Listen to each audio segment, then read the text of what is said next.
If you've ever found yourself crying up during a commercial trip, a party, or because someone said something unexpectedly generous to you, there's nothing wrong with you. You're not weak. You're not too sensitive. Your mind may simply process emotions more openly than most people do. For many individuals, emotions are filtered, softened, or pushed aside before they fully register. But for you, feelings arrive directly and without heavy barriers. That doesn't mean you lack control. It means you experience life with fewer emotional filters. Imagine watching a movie where a lost cat reunites with its owner, and your eyes immediately fill with tears. Or someone gives you sincere feedback during a conversation, and you suddenly feel emotional. People might ask, "Are you okay?" And you are. You're just moved. You're not dramatic. You're not unstable. Your emotional system is simply tuned differently. Let's understand why. First, your emotional range may be broader than average. Many people have a kind of internal buffer. When something emotional happens, their brain softens the impact before they consciously feel it. But if you tend to feel things quickly and intensely, your system may filter less. Psychologists describe this as heightened emotional sensitivity. This means your nervous system detects emotional cues faster and more deeply. Small moments can feel powerful, not because you're exaggerating them, but because you're perceiving more of what's actually there. Studies suggest that around 20% of people experience emotions more vividly than others.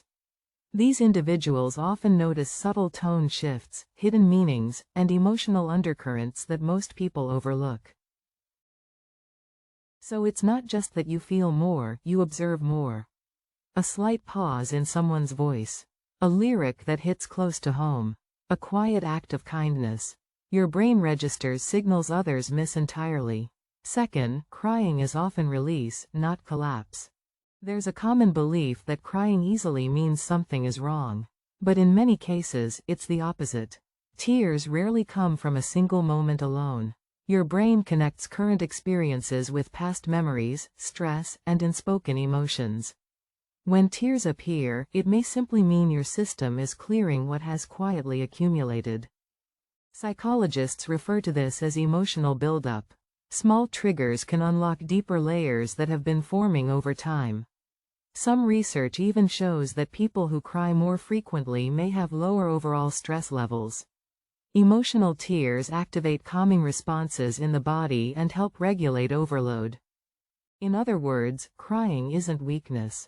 It's maintenance. Of course, emotional expression should feel relieving rather than overwhelming. And if emotions ever become unmanageable, support is important. But for many, tears are simply how the body resets. Third, expressing emotion can actually strengthen resilience. People often assume that those who cry easily can't handle intensity. Yet many emotionally open individuals recover faster from stress because they don't suppress what they feel. When emotions are released, they don't build silent internal pressure. Research connects healthy emotional expression with better stress recovery and stronger emotional awareness. Being able to name, feel, and process emotions is not instability, it's fluency. There's another effect people rarely talk about. Emotional openness reveals who feels safe.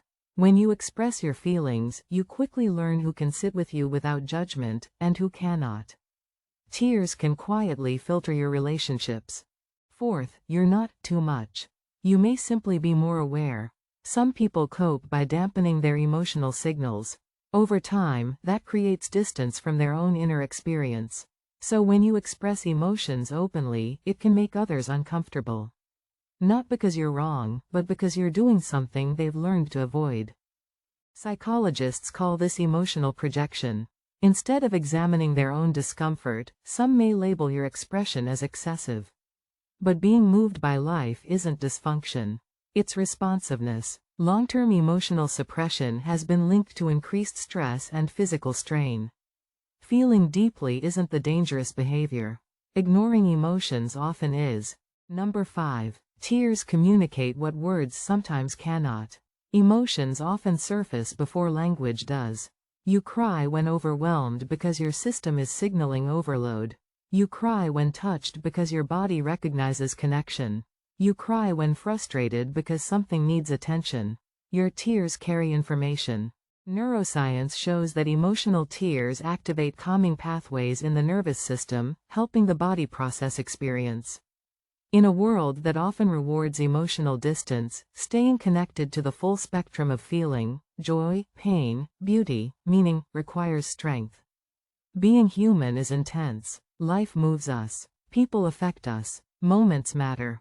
You didn't shut that down. So the next time someone asks, "Why are you crying?" remember this. You are not broken. You are not overly sensitive. You are not failing at control. You are allowing yourself to feel what is real. While others are oblivious of themselves, you remain connected. And that is not weakness. It is awareness. If this message resonated with you, subscribe to Psychic Kalam for more insights into psychology, human behavior, and emotional intelligence. And if this video helped you see yourself differently, share it with someone who needs to hear it. Stay aware. Stay human.